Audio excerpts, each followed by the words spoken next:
Ahora veremos la importancia de que Dios coloque los enemigos por estrado de los pies de Cristo. Para entender eso, veamos cómo fue construido el trono de Salomón. En 2 Crónicas, capítulo 9, versículos 17 al 18, leemos lo siguiente. Hizo además el rey un gran trono de marfil y lo cubrió de oro puro. El trono tenía 6 gradas y un estrado de oro fijado al trono, y brazos a uno y a otro lado del asiento, y 2 leones que estaban junto a los brazos. El rey siempre está en un lugar más elevado que los demás. Por eso el trono de Salomón tenía 6 gradas. Después de la 6ª grada, había un estrado que servía como descanso para los pies del rey.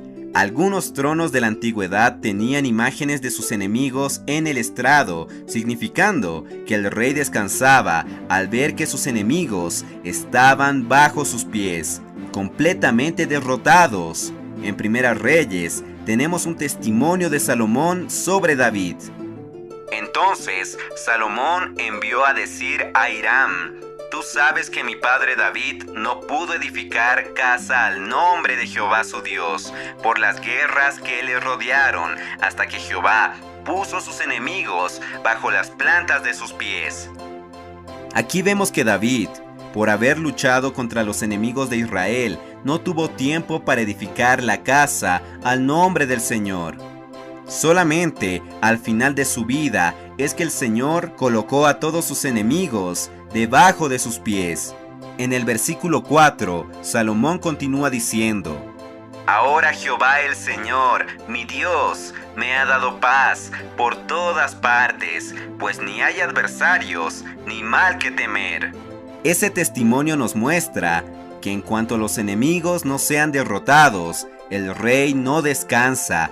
En otras palabras, los pies del rey están sin estrado, porque el estrado representa a sus enemigos derrotados. Frente a ese escenario, vemos que nuestro grande Rey Jesucristo está sin estrado, está sin el descanso de sus pies. Nuestro Señor Jesús está a la derecha de la majestad, en las alturas. Esto lo vemos en Hebreos capítulo 1, versículo 3. Mas ese trono está sin descanso. Por lo tanto, Él no tiene descanso, y usted y yo también no tenemos descanso. Por esa razón, necesitamos unirnos a Dios en esta lucha para que Él derrote a sus enemigos, pues es necesario que Él reine. Nuestro descanso y el descanso de Dios. En Salmo 110, versículo 1, la parte B, dice lo siguiente: Siéntate a mi diestra hasta que ponga a tus enemigos por estrado de tus pies. Esa palabra tiene relación con lo que el rey David declaró a su profeta Natán. Aconteció que cuando ya el rey habitaba en su casa, después de que Jehová le había dado reposo de todos sus enemigos en derredor, dijo el rey al profeta Natán: Mira ahora, yo habito en casa de cedro, y el arca de Dios está entre cortinas. Esto lo podemos encontrar en 2 Samuel capítulo 7, versículos 1 al 2. En el versículo 1 de Salmo 110, vemos que el descanso está relacionado con derrotar todos los enemigos alrededor. Así solamente hay descanso en un reino cuando todos los enemigos son derrotados. Mas el resultado de Dios es darnos descanso de nuestros enemigos, o sea, darnos descanso de nuestros problemas diarios, de nuestra vida del alma, de la naturaleza pecaminosa que está en nosotros, del viejo hombre, de la vieja creación que tanto insiste en vivir, de la carne que aún nos perturba día a día. Y ahí es que nuestra preocupación será dar descanso al Señor. Fue esa disposición que hubo en el corazón del rey David. Por causa de eso, Dios dijo al profeta Natán: Ahora pues, dirás a mi siervo David: Así ha dicho Jehová de los ejércitos: yo te tomé del redil de detrás de las ovejas, para que fueses príncipe sobre mi pueblo, sobre Israel. Y he estado contigo en todo cuanto has andado, y delante de ti he destruido a todos tus enemigos, y te he dado nombre grande, como el nombre de los grandes que hay en la tierra. Esto lo encontramos en 2 Samuel capítulo 7, versículos 8 al 9.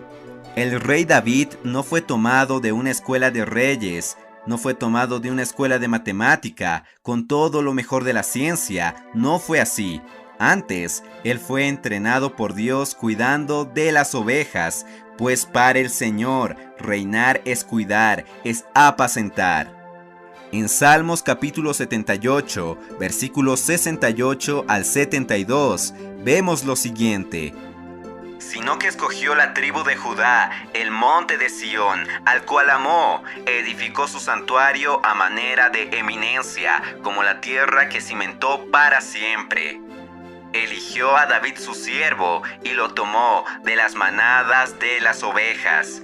De tras las paridas lo trajo, para que apacentase a Jacob su pueblo, y a Israel su heredad, y los apacentó conforme a la integridad de su corazón, los pastoreó con la pericia de sus manos.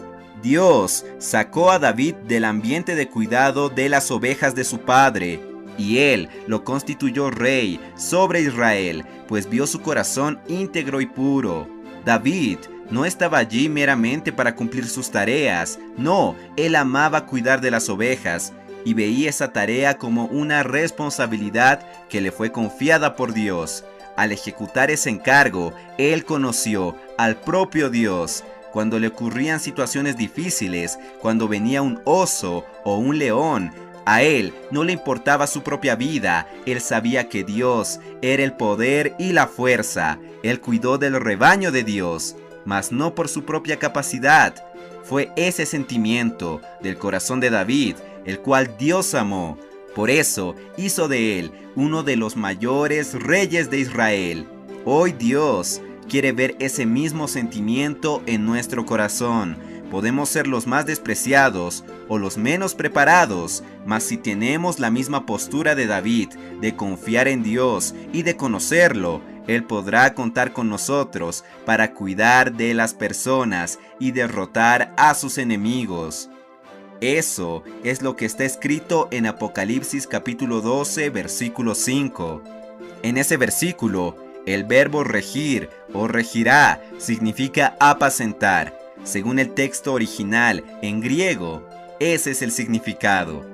Dios no está preparando reyes en las escuelas a fin de ejercer autoridad para oprimir al pueblo, para obligarlo a hacer lo que Él quiere. No, Dios nos está formando de entre las ovejas a partir del cuidado con ellas, con su pueblo.